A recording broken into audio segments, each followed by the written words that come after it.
voin hinili thali sang he somni pali ninga ni ania tuna hian aizol babutlang engineering officer club ti building a kan lut dona voin hian zon nei mizau te zinga thang thar tunlai chuan zol nei kan nei te zinga chuan zol nei voicen le zol nei dik om chun nia ngai thei tur om tea puam tea zol nei voicen rawrum raw thap choi moi na an hlan don ani all chuak hawin sume program su kan ron cover dona ti chuanin arem chuan voin hian zol nei om tea thu soi beng wa thak tak tu tele ama interview biang na kan nei te po kha arem chuan kan nei anga chung video sang te ngai thak na le thir hau na kan nei don ani chuwang chuan voin nia kan program hi an kan tharau ril ro taksa hi atlai em don ani ti kha zoram mi puite khriat atan kan han thu kan han thanin ganan puang zar masa ani tuna ilau thirang u Joseph Ephraim Israel te chuarin soi moi na lutak mai an lo hlan hemi chung chang soi moi na hlan ani chung chang tele boina athu soi kan re then khata pathianin mizoram chung chang amutir thar te kha anei ni om te khan kanan ria khami chung chang soi moi na adon chung chang lom tu soi na mo abe bom te po ni ta sela a chevel thu poi mo thu la ti piang te soi turin tuna puom oma pu om te yang puom te kanan some hey Joseph Ephraim Israel Mizoram lam chuanin Delhi Parliament House kota Manipur kan unaute ni sela hetelai Mizoram chungpo ni sela pathian le kachukui te ta na ding turin pathian ti rain kan zuk ava chu hei pasal tharam chuak te chu choi moina ron hlan se kan duwa atron te maya kapu lok mal som na ropi tak kadonga e choi moina le ropi na som song hi pathian ta ve kania aman he na ka hlan ve chumi azara chon lal pan ti hian adu sakna min ron lan tir ni in ka ria he Joseph the frame Israel dia ka hian ropi ka te ka lom e ma pathian le abo se tu te chunga po ka lom le ri ti ka soi du hil hi pasal tharam chuak tin pasal tha choi moina angin min lo la na Krista ta na ka pasal that lo zia te ka in shiat rual ero chuan pathian chunga kalom ple ni kan soitel du ti chuanin Delhi tanga karon ho in tun se pm sarkar chung changa hil ka nei that maya ma ni kholam po kala khen ma ina ya am ero chu kha ga chu pathian ne na kala di la pathian kala beron sel pot awangin Kundi muna chuanin ala soi chu thei lo vani ti kha e kan soi tel du bo ani chu ti chuanin engkima kalom pathian chunga kalom ala li chu Krista hi chol moin ommo ro se ole puam te hun chatak mai min lo ke kan lo me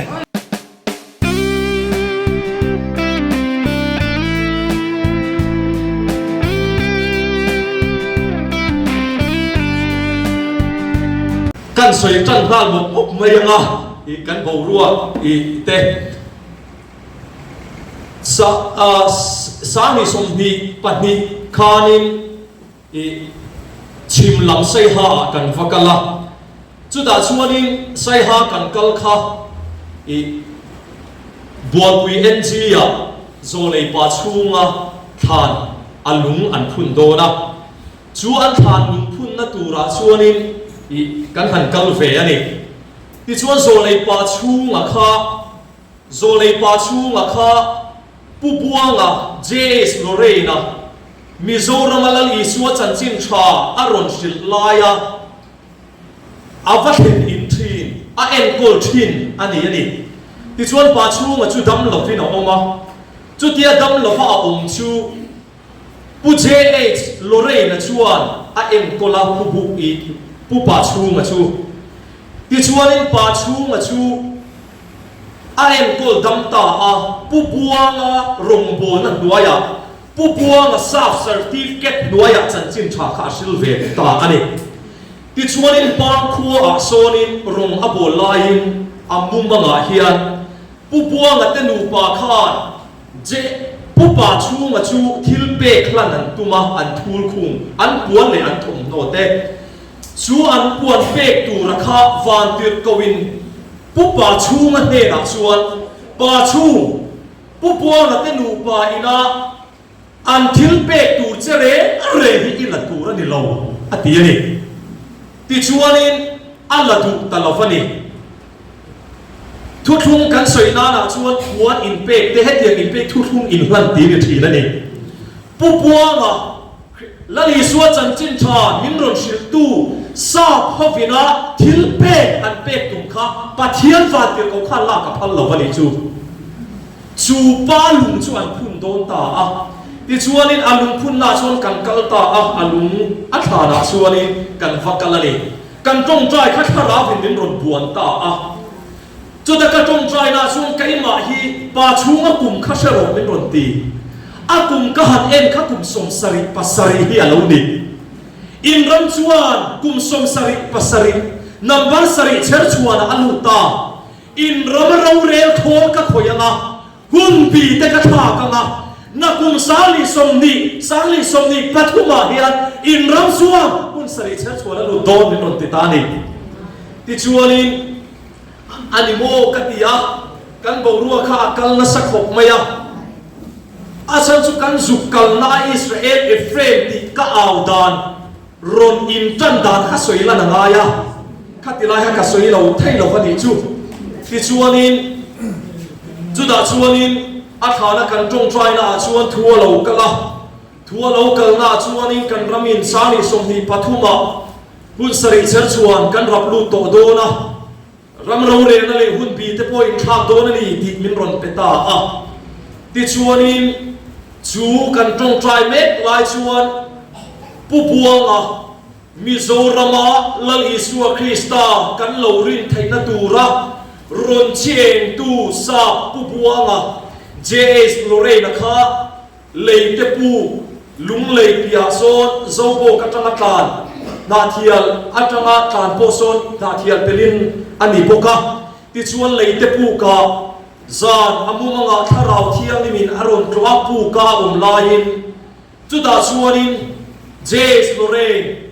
katir na che Israel nambera bote anni a Israel ti anni ti ila shirtur anilo chu ti lo chu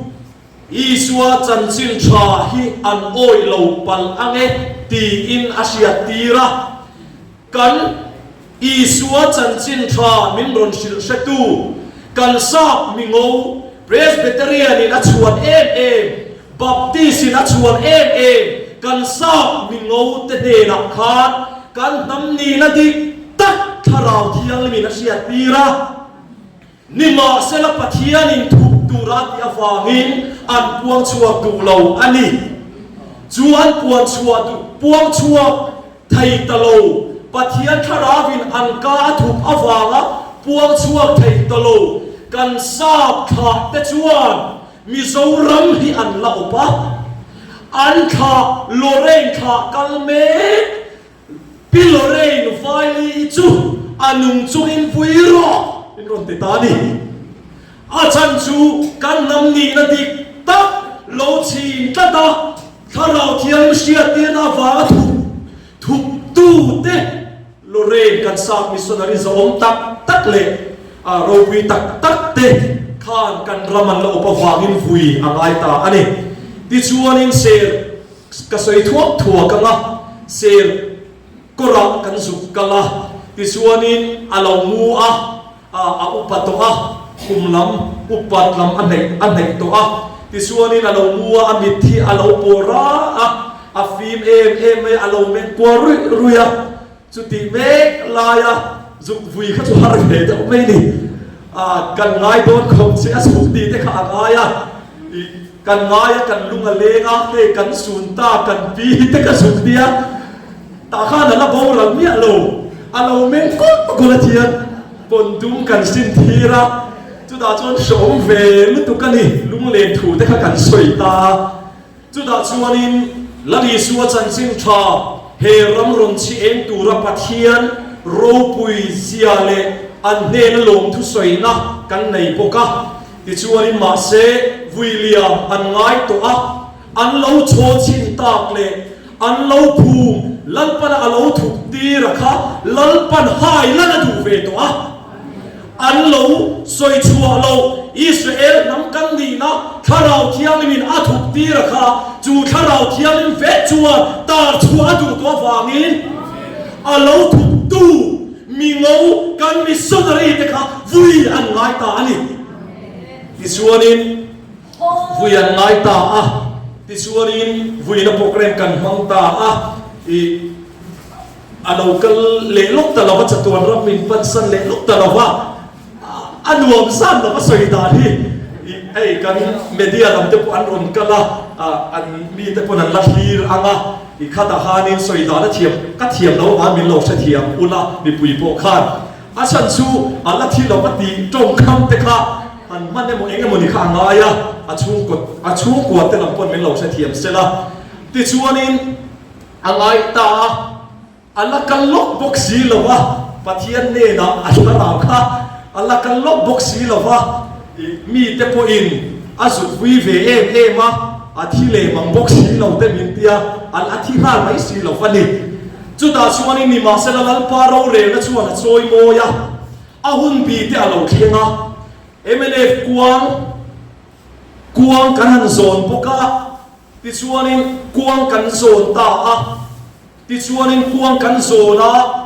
pi faili i missionary te fuina pi faili i kha ma mor lamani lo sa thu thung kha ni chu sa zia kha sa number kha ni ka soi na lai chu ti chuanin chu da chuanin i kuang kan zona ai zo la en kan zon kual ta ani ti chuan kan zon kual la MNA headquarter office ko ta chia kuang kan zon lo fani ti kan sia ta ngai ani kan zon lo fa kha kuang kha sap number kha til la wangin sap sin kha wi ngai ni chu ti chuanin Mizoram sap sin zong lian per chu Presbyterian ni ti chuan Presbyterian pi kha kan vati na ni chuang lo sap sin soi la fek alian per ni afalin a ai o tua kan mang ti chuan synod office ke pula son kuang ne kan out telani ti kha ka soi chuak tu pokani ti chuanin chu missionary ten allow with Israel chu for amai ta a ti chuanin hun bi te ka thap do na ni ati awangin MNA in khan kha ma laya pi lore ni sa kha ma mai pokani ti chuan na ron kal ta a in khan aron nia result an ron puanga kuang pakhat kan William Chan atop ta a ti top maya party MNF lem ti chuanin kuang pakhat kan hui kan putle na chan pakhat kan sap number kha ngai ve na ngai ta ni ti chuanin kuang huni mangdo ne man ti an ti sap kan mi ngote bo ruak lo khira ngai kuang kan zo chan ve ten min lo liam san ta a chu da chuanin a cho chin tu te an lo liam tak si awangin kan nam ni na hai chu ngai ta lung kan phuna December ni som ni pathuma sam lu khaya cher lo lung ti ani cher lo lung ti hi bible ti hian in sia Jordan lui in kan dona chuan เชลโลลุงไม้จานอินปัวใส่ตูระนี่หุ่มปีไออินขาบโดนคานเชลโลลุงอพุนตีร์ปัทยานี่กันรำโปเฮียนหุ่มปีเดอินขาบโดนะมิโซรัมสรการเลยลุงอาโปหุ่มปีเดรอนิขากับปัทยาโนเรน่าโปหุ่มปีกันลอยลุโตจุดาชวนินเดลิกัลจูอารอนินเอร์ชัวนนเลตาอันนี้สานิส่งปรุกาสัมลุกายะส่งปัสริยะเราเรียนปลาอินโคมกุยเลียนะเดลียลังปันมิเทียบดูทูปัวนี่นะออกมาหุ่นตั้มตักอารอนเฟียกุมสรีอารอนนีนาเสียอารอนินเฮร์ชัวเลนี่ดิชวนินกันสุกันละตูรักขานมิโซอินักกัลเพตลฟันิจูอันเราโชว์ชินตาเอฟเรมอิสราเอลข้ารมโทตักเสียวางขานก็สุกัลนัตูระมิโซอินักกัลเพตลฟันิอันนั้นมาจียังชวนมิโซวังชวนนี่นร้านเตะกันอีมาเสร้านเตะลำคาเราไม่รู้มิโซลำคานักกัลเพนี่เราอิสราเอลเอฟเรมที่กัลไงตาดิจูอาจารย์ชวนเราโชว์ชินข้าถูกตัดต่ออาชินตูสับทุกข้าอับโบรัลตัดต่ออาเก่งตูเตะที่มาอย่างที่ชวนนั้นรอนทูอันนี้ฝากขานอิสราเอลเอฟเรมอัมขานกัลไงตา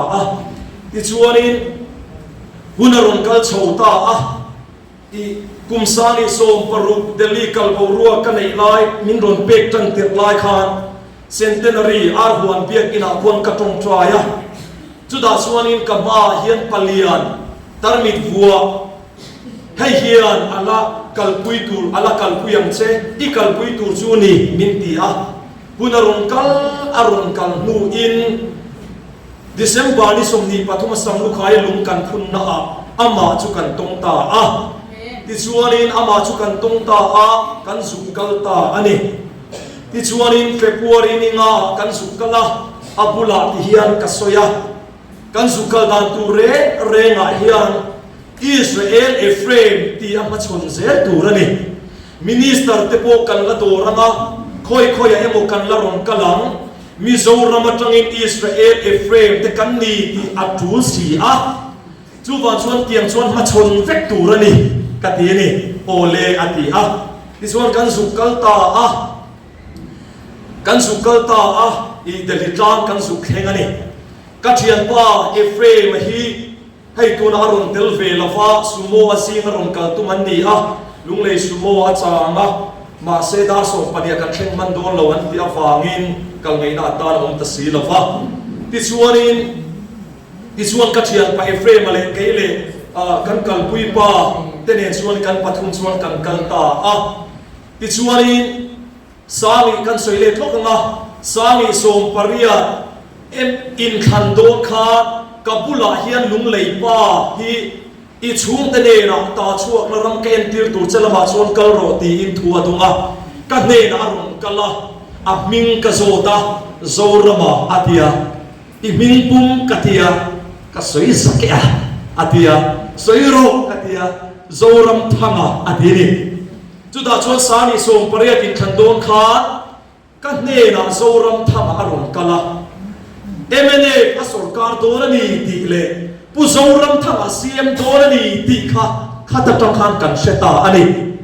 เชียร์ตูร์อมเซนยังมีเปกฟังเองที่ชวนหุ่นรุ่งกันเลยใส่หาตางกันตรงใจลายเอฟเรมฮีปัจจัยนี้แต่จุดกลางอันอมชินตีอินอันกระทบลายทูอดุงกลางกันตรงใจนั้นกลางอารมณ์กันฟังกันอมตีโปเชียตวินจุดจะชวนกันอินตรงเลยนุ๊อันนี้เชียร์ผมเสนอตัวนั้นเป็นเป็ดที่น่าฟังเอฟเรมอารมณ์ดูฟังเฮ็ดนำฮิตอิสราเอลเอฟเรมนี่ใครมาเชียร์แต่มันนี่จูที่ชวนอินเอฟเรมมาเลยใครมาเลยกันเชียร์ป้าปลียนปุยตามิดวัวอุสิเตเตเนชวนกันสุขตาเฟบรุรีนี่งาขาดกันกันอันนี้ที่ชวนคุณกันสุขมังกันฟุยขัดกันนานี่อามีกมักกันเชลฟ้ากันไงนักกันเชลฟ้าเดลียกันฟุยขัดกันนาดิสี eng tin nge ni ang kan ti chuan purin liana ka pa phone na purin liana hian Mizoram House ka biak sakang chu atia Mizoram House kan thenda tu min chu biak sakani ti chuanin kan su khata Mizoram House chuan har sanatam tak kan to ka en sek thet khata kan to ka kan room ve ni pathian awangin ti chuanin serepu min lo thale kan thianga min lo suale kan nungang anti ting min lo pero setia kal kan ni ti chuanin Ephraim le usite bula khan Ephraim nang chu den ID chia ikeng sia zela min khung chuanin itang rei don tuka usite nen audo nila nang mala chu usite nang mala chu an delita vel chin chang isa silo usite nen hi chuan lo au ve lo ula he ta in lo omanga kei mai in ka avanga katia usite chuan min man tlang dia nga mai lo matia ti chuanin katiang han hun kha kan hang chokani ma sela Prime Minister Modi mai chana mu nge tumin ba kan la fata thei to kin kan bei ve pathian ero hi chu acha amin ve chi na ni ti chuanin kan bei fata pujon barla Ministry of Minority Affairs Minister mu kan tuma ti chuanin thil kha akal atuang do ne mo kan ti lai khan aron in pot sei ze karlia in huang min ti kha karlia angai ti zel kha thila kala ni chu ti chuanin Mizoram House atanga in suan chuangaya kan in suan chuaka mizo khwal bu ka mizo ti number atangin khoya thei lavaniang ti in kan rem dervel thi kan in suan chuaka independent angai niang tin in lua tur kan zong kanun hi ai pik em maya lalpa kong kan dapa har sat na chetin re kan to ka borua ka kal thai silo eng tin nge ni ang bin puiro aw thiang ma sela thai to kin modia mai chana bu tum labai mai si kan tia ti chuanin Delhi kholaya chuanin kan va ka suan thumin suan lin suan ro tiang deuh khan na in kha voi li vel kan in suan mana ti chuanin kan kala ti chuanin zan khat kha Feb Mars niruk niya khanin aw angai to ti thu ka dong ta ti chuanin pathian sia tir na atangin kan mumanga khanin pathian sia tir na awangin kamumanga khanin lalpa io ani emin sia tiro dan tu min sia tiro vai hindu pui thiam ho te mal so tu rinti kania tharau lama tanga ti ni lovin mi tu te mo atang khan hindu pui thiam mal so mangaya tiang rengemo tiang sang bawruwa kha atlana ni ti chuanin BJP suai tu te kan ha ka ma sela pathianin kanena ti hian ron soita ani kamu mga hian pathian hian min ron pia ni mai ka ti mai kamu mga hianin mizo motora chuan kalaudila ka mizo pui ka nam pui te kha min lo pur thai lo kani ti chuan vai motor hi an ron tlana vai motor ka chuang kha akhal tu te kha min lo phia ru hi ka mu ni chu da chuanin a chuan thai lo kan lo bei sai BJP suai tu te hindu pui thian min da pui te hi a thai lo ti in ka unau te zinga chuan ka soita ti chuan in March niru ka chuan ka soya parliament kan va survey kha kal kha kan la tur te age pula kan ding te kha ko dum ha idea phian an phal lova min nok na ni hian kal ro ta han diu su min ti chuan in za na ron ni za dar so pakhat vela ruma kan hi har sat na kan to le ta in atangin in chuangai ti min ron seta a ti chuanin zan ka tlaiwa thaka zan kamu thei lo ti chuanin zan ka tlaiwa thaka ka thian pa Ephraim manin khan kan i kumpania omarum pakhata khan ti chuan ta chuanin i kan u nawin kan uwa kan thian pa pakhat kha room sana kum pathum om lo wang khan room sana tianin sem zaya ti chuanin chua kan nei thu kha siat kan ni ta ani ti chuan zara ka tlei var thaka ka thian pa ne na chuanin student ID ni si a hotel rengin student ID an pomlo an ti si a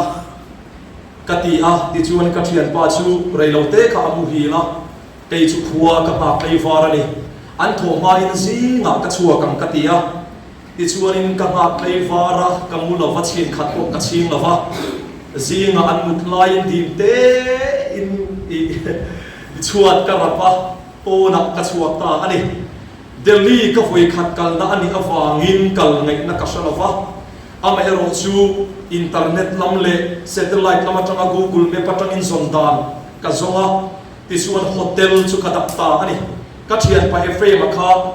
ka in siam lai thoma aron hara ka ron kal ve don te min ron poka ti chuan kan chua ka hotela student ID in pomem ka tia pomlo an ti se oxi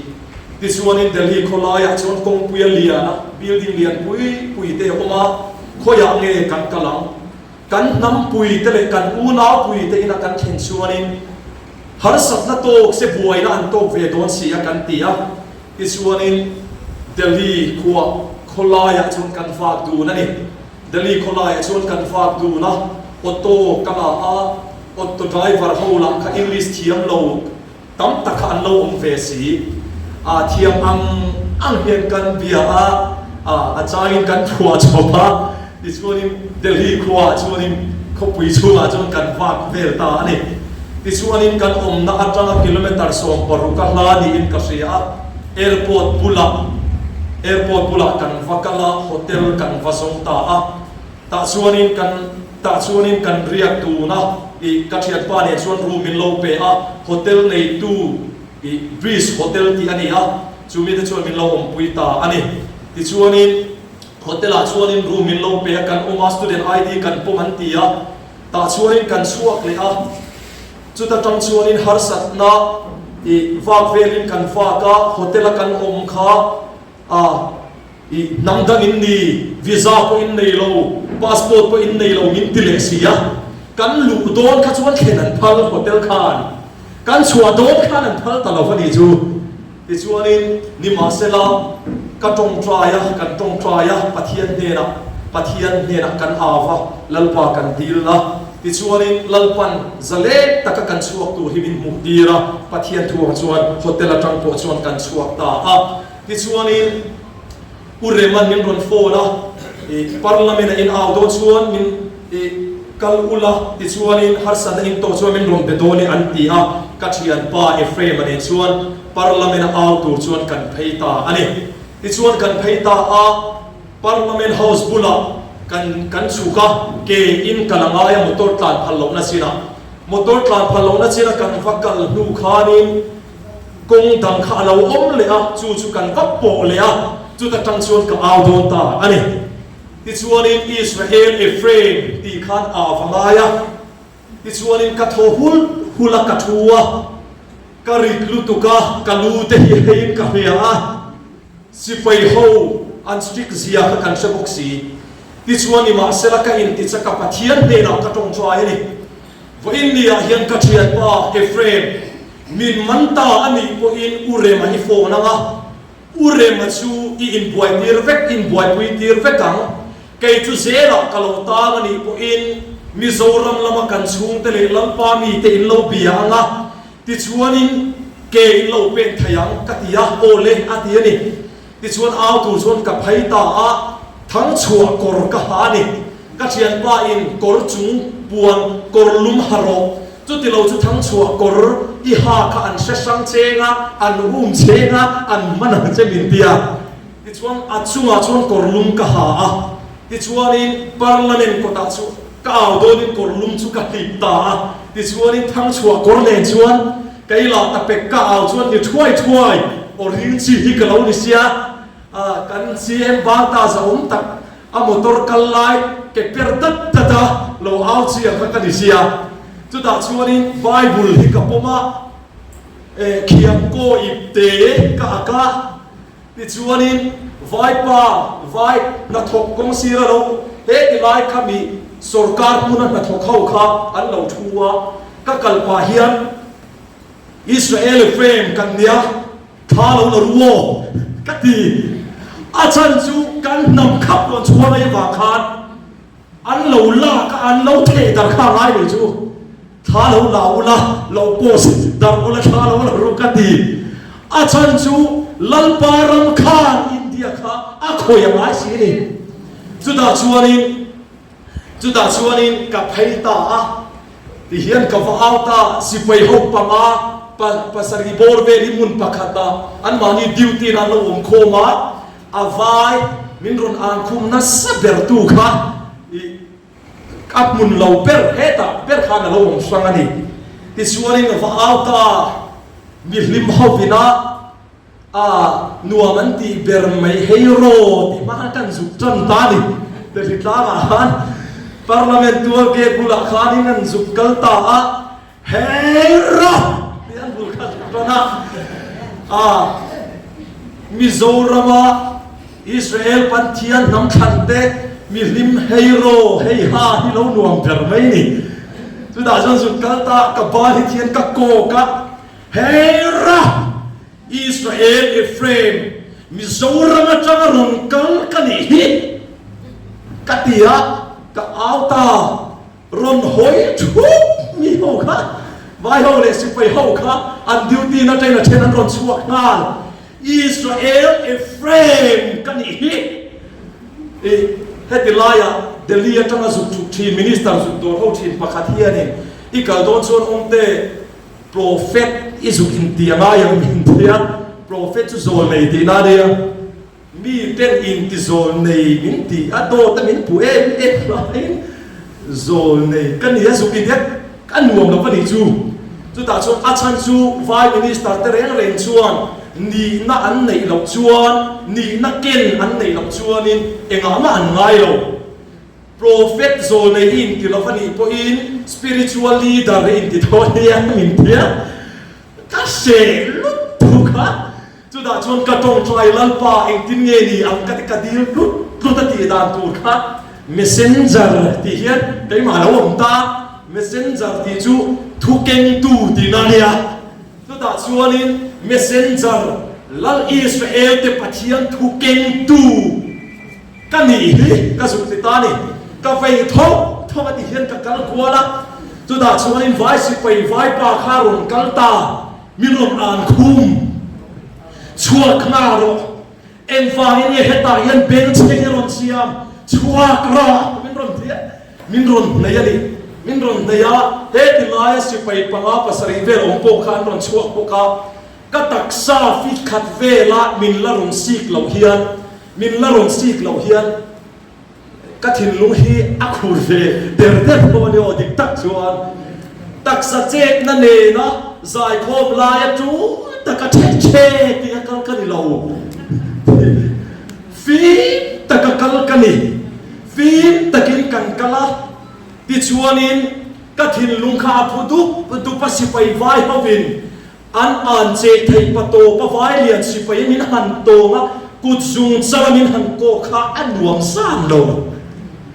chu da chuanin anuam san lo fa ka thin lunga hian chiang tak mai hianin thok le khata hian o hi alo kal tut maya role re na tual kot vekani mintini ka na tual kot kha as he then on ko ni chu a tual kot ani awa khani a tual kot ani ti kai ma yan chiang fathan ne min deng ta ti chuanin atual kot ani chuanin in khoi tir kher ka thu pi klei ne chu ba ka au tur ka au zok thei na tur chuan ka kal son zel mayang ka ti ni ti chuanin min ron ka taksa min ron khoi ma khan tian ka taksa min ron khoi ma khanin ka kala ti hianin ka au zela ti chuan min ron uma ka ngoi dewa ka ngoi dewa ka kal kha ka chuak tu re mo hian tia cái là tập trung đi hẹn lò cả cal qua hết thì cả cal qua cả tiếng anh mà đi làm chút cái à hey ra cả đi chun sao cả áo chun sao mà liền xé là áo chuộc lo mình tia vàng khan chuộc tù ra ngay cái chuộc tù anh ngay ở vàng mình duy là vàng mà sẽ mình lâu thì cái xe về lại cả tiếng cả áo xé là thì chúa nên khala phalani lo wang khan ka thian pa khan ni frame khan he tan khala kha da phone khan ku takwam ko ati hian thian lo tia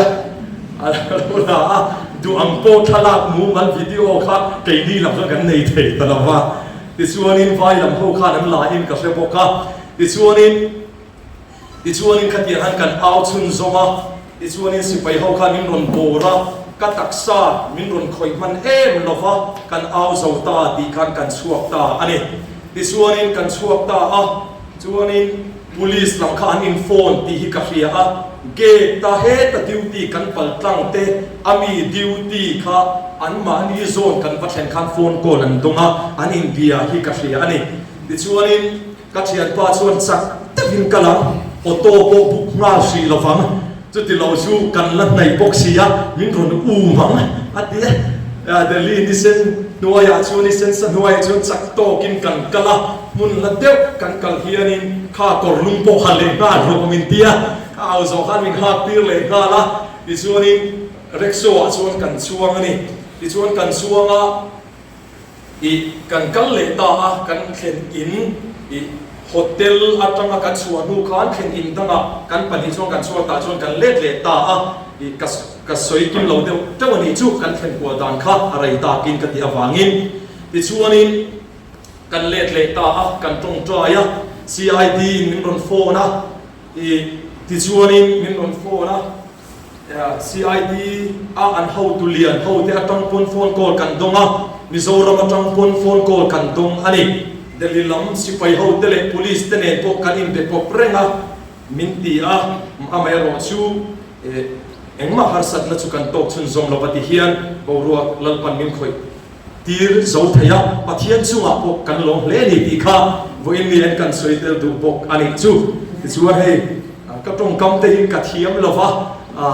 tran to phei chun ni thui chi khania chunga chun voin ni hian he nam hi kan ram Manipur rakan ram unau ten buain an tok lai khan Israel ten an ron pui ani voinia hianin ka soi du chu paite te kuki te zomi te khan man kuma program pakhat an man na zomi ho hian mi zova min chun luan tuma Mizoram min chun luan tuma kan buai ni rem chang an mang ti trong kam an soi thom le kha min ron thon ka ria ni voinia en ka soi du chu hallelujah amen voinia hian paite ni emo ku ki ni emo voinia hian tha do ni emo lai ni emo mara ni emo Lusaya ni emo, Mizoa ni emo, he tamani na hian lalpan min la chuak don lo, ti hi vo India hian ka soi du ni, vo India kan nam ni na hi chu thang kan tlak nuaron bei chapani, kan historian ten kan ron chuana an chui thei lo, vo India hian ni china kan chuai tu ina ron soi to, vo India hian kan nam ni da ti takhi kan ram hian Iway tua chiang kan long seitel du bok ani chu hallelujah amen chu ban chu for India hian Israel Ephraim ti hilalpan min pek dan ani pathian thu han soi zau dan po kathiam chuang lo Lorraine Wiley vuila an cho chin ta Israel kai thona ti le các thiền pa Ephraim lalpan min ron pek na atangin Israel Ephraim nam te kan ni ti hi lalpan min pek topa mitam takin omte hi katsofani pathian thuai indial pui turin katsofani ti pok katong ani thiam na le fin na le chui na phang chuanin kat dial thiam la phang kat chui thei la phang kat nial khan ka fe la phang ma se vo in nia hian davida in itsofa pathian hingin ani ka dinga tiang hian lalpa chaurin chanin ni min sia ti ka soi thin ni COVID-19 Chief Minister Relief Fund Uncheprel the evidence pakhat ma ka nei lo ma se min sia tir tu thua vai ka out top vai nia hian evidence ka nei ngai lo fa ma se pathian na tang nem he na chu ka tong thin mi ten min ron chap char don ma sela khil le na tu sia ka nei ve lo ma se voi nian pathian thu chu anunga thila sia tang awang zo kin alo dik thin I voi nian huai takin ka soi du le amen hallelujah amen hallelujah voi nia hian kan ram hian hun sari cher chuan aluta hun min kha ka aluta e khai hallelujah kan ram hi kal phung thar e ha kan phung tharin lalpan kan rama thuwa soya lalpa hi kal phung tharin kal ve don Israel Ephraim phung tharin lo kal don pastor chonan vana ta chho le ta kha ron chu khale a Israel lungpui in shir sao lo thok lu tu rate chu Israel lungpui lo thok lu le tu chu kan ram hian ma chona ni hey ha lo thok lu le don lalpa chu fakin ong se chu ba chuan fo India hian kan ram sarkar po hian he se India Prime Minister le BJP sarkar te u India sarkar te u hai shabu ti min zukau dir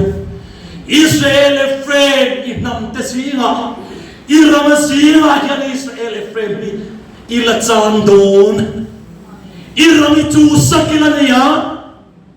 iram chen omata in to tu lo squak don inam iram chunga boy ila to kam hallelujah amen boy ila to kam Israel Ephraim ilian choni e khai hallelujah chu ba chu thu chu lan pan min suk au tira voi ni ya yang kan ku ki pai te tha do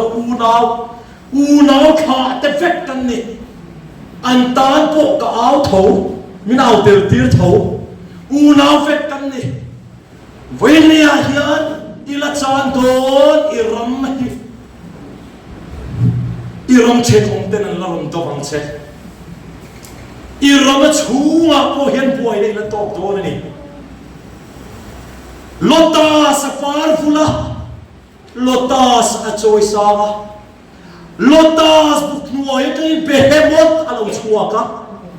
behemot tu sakol ali BJP pathian ruwa tania lotas powerful hi pathian ruwa tani ma se chu lotas buknuai tang chuan Mordecai le achipui te dau tu lo chuak na sadon e khai o nam tu lo in ring ro Mordecai lo in ring ro kul po na om tu lo in ring ro i foi na ka sai du ni hallelujah amen kul po na om tu lo in ring ro lalla haswer ram va khoi phave la vading Zoram mi pui te u in bua se u hallelujah amen hallelujah amen voi ni a hian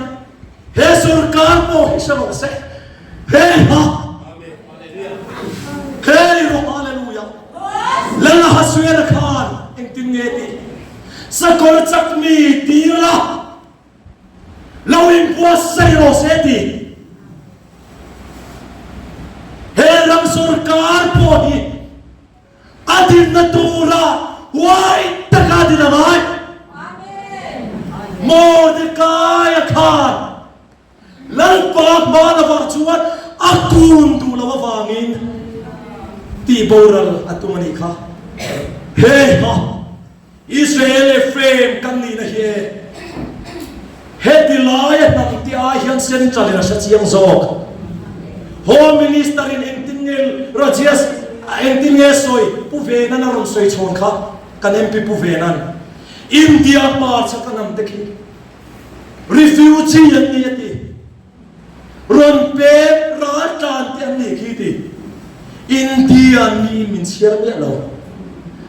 headline om te zok hian kan lo inti par lu tol to zok Masalah pa hian he ursai church wan min soi wa wagen amma na kem don ani hero hallelujah lal pa so kinom rose amma na ron kem hong don lal pa hian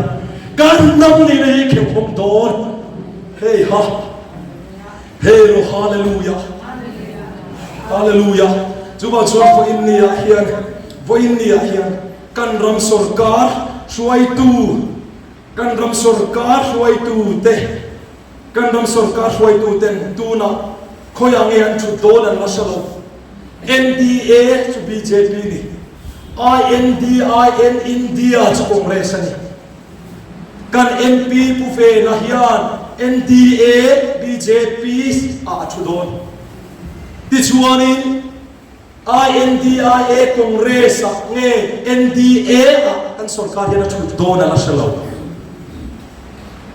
India hian hero hallelujah hero hallelujah hallelujah hero hallelujah India hian Mordecai achipuite ora natura ta na hian huai se takin ding ro se o di hikasoi du ani hallelujah kan una Manipur buai te khan an sarkarin silai akhona ma si buai an to don wang lo ni kan revek vai nia hian kan ram sarkar ne na ai ka soidu sakor chakmi tirula lohin bua sairo seti vai nia kan ram sarkar po hian hamanam ma ku lo turin le do tu ti chimit tu la kata di chua khai turin ra thua poi bo se ngam ro se ti huai ta min ka soi god evidence in an nei lo ka hello hallelujah amen sarkar po hian chu in bo se ngam ro se ti hi ta thu soi jong in kan cha du are Chutilo chu lotas apar buldod apar bulaga behemot alo swak ton ni hey hallelujah hallelujah chu ban sol vo in ni ahian lal pata na ding he thai tur kan in bo sai hi angai ni zoram chuan mal so na mai cha an le Nima sila ka butak singa pule man claim ta zoram ding ro atia zoram chuan kal nei na shek talawa zoram chu thima tho ulu ta zoram hian ma so na run puya king don lo hallelujah amen oi lan nei chua tang te hian chiang lu to lei chuan tu ma tang hian thai to pan tin tang hian chiang lu to zoram hian ma so na run pui atai chua don lo Heroin dulan ramantin mandon lo vai pathian nim le India fleck min hatir lai khan lal pana soi to chuwa chuan hun sari chher chuan kan rama to lut to hun bim tha ka chher no lum phun ani to vai nia hian zoram hian te chi a choi moi lam ani lo kan so nei te choi moi indi thu choi moi indi Israel pathian na ram chu lo khleng ro se chu ba chon fu in ni a hian joy moin fu in ni ong chuak to ti hi ka soi du ani chu ba chon tu na hian Israel Ephraim namte lalpan ning khoi na ni alo khleng do na ni akum le ani chu ka hlo amero chu hero hallelujah tu India ramin khan tu hi kalau na ve kai po hian lo thira chumi zo chon lalpan remati ni chuanin kan bang so kar chum chamin be tlata chum te po chum na ti tu ra ngai la tho me chu ba chon fu India hian lalpa pana ding chuak thei tu ra het lai ron kal zones te aro pui katia abua se tu te chunga pok pathian chunga pok kalo mani athu kan soi lalpan ma so se amen pathian ma kuning kan tong trai nge olalpa chungung ber lal se ho kan fakatse hallelujah amen van arsi moi ka kong min en ro ti ata siam tu na lo so yang kha idam faten kaldan kan thiam lo inam faten ke pen dan kan thiam lo fa van arsi moi kan kong min en ang che amen hallelujah nang male iram le inam tetana ding tu le central la e seribo ruak anga nangma le kachipui te ta na ding turin min tira kan zukal ani chumi tur ta na chon fo innia helal pa ropuya ilan avang chok zokin hetilayan hun in no siam sak ani ichunga kaloma aman ruwa hitiang ang mirowui te ibwas saya min pe kafang po hian lom thu ka shilatse chutiari me laya min din puitu tele min lom puitu heti zawzai mai hol khat iron tiru awang pilom thu kan bon soye video lalpa lo ngai khatur te zong song tan po kan bon dir sake ro puile joy moi na chang na zor ma hian thu soye man che I thu hi mi fing le mi thiam ten an la do ni ti chuan chuan mi tamat takin an la ha kang ni ma sali Israel lung pui anga kan nam mi kai thoi tu mani sia wangin an la ha do na ni pastor chona chuan mahar atia sabat lai ti mahar ti chu enge hebrai tong alo ni reng mai